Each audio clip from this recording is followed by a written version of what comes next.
It's 2 o'clock in the afternoon. Kahapon siya pinanganak.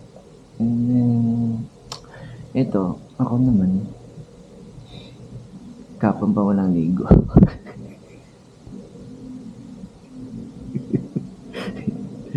Walang ligo, walang tulog. Nakakatulog naman ng konti. Pero, ayun na nga, sabi ko nga, simula na lahat. Nang simoy, patulog na. Palit muna kami, siya muna matutulog. Tapos, ngayon, di pa ako kumakain. Nag-iisip ako kung anong kakainin. So, kanina mga 12 o'clock, pinadede muna siya. Pinadede ko. Tapos pinaburp ko na siya. Nag-burp naman siya. Dinagay ko sa balikat ko siya. Tapos, nung paglagay ko, siguro after mga mga 15 seconds, bigla siyang ganun. Nag-burp naman siya.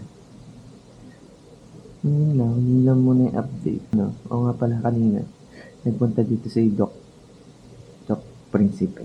Kinamusta kami, kinamusta si Moy, kinamusta si Baby.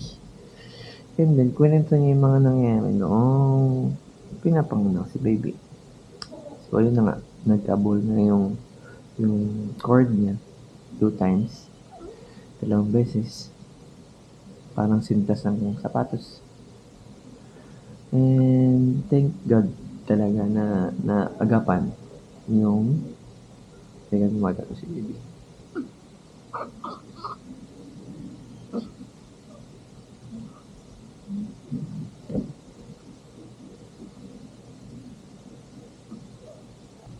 Didila na naman siya. Sabi kasi kapag dumidila magugutom. Pero kakain lang yan. Gutom ko ulit. Pakainin ko muna ulit na. Wait lang ha.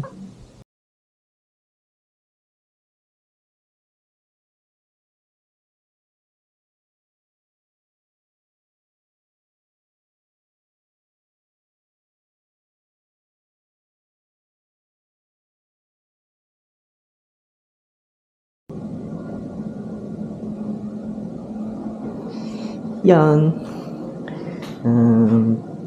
Kakatapos lang dumede, natulog na ulit. Siyempre, ganun din mga baby. Pagkatapos kumain, tulog lang. Sarap buhay. Bukas, ayun nga, tuloy ko yung kanina. Dumaan si Doc Ice dito kanina umaga. And then, nagkwento tungkol sa pinagdaanan na operation ni May at paglabas ni Baby. Tungkol nga doon sa cord. And then, nangamusta, tapos nagkwento, nagchismis-chismis.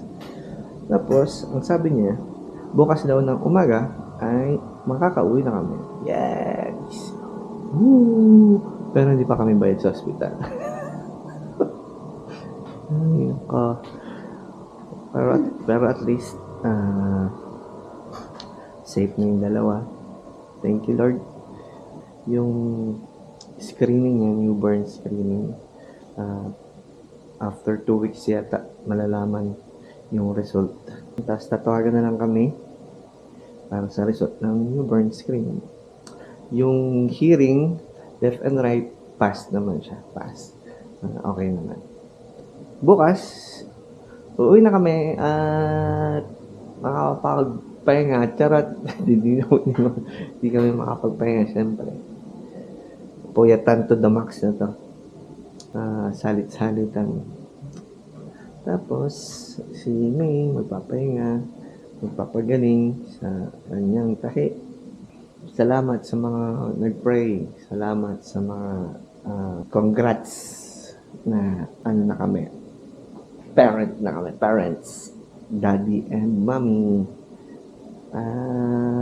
Siyempre, kita niyo naman si Baby, kamukha ko. Diba? Yung ilong pa lang nun, ilong. Ako na. Yun lang. Till next time. Pag-uwi na lang sa bahay. Doon na lang ako ulit magbibideo. Sana sumubaybay kayo sa mga susunod na mga videos na ni Ita, ni Kaden Ita. Subaybayan natin to. Ciao!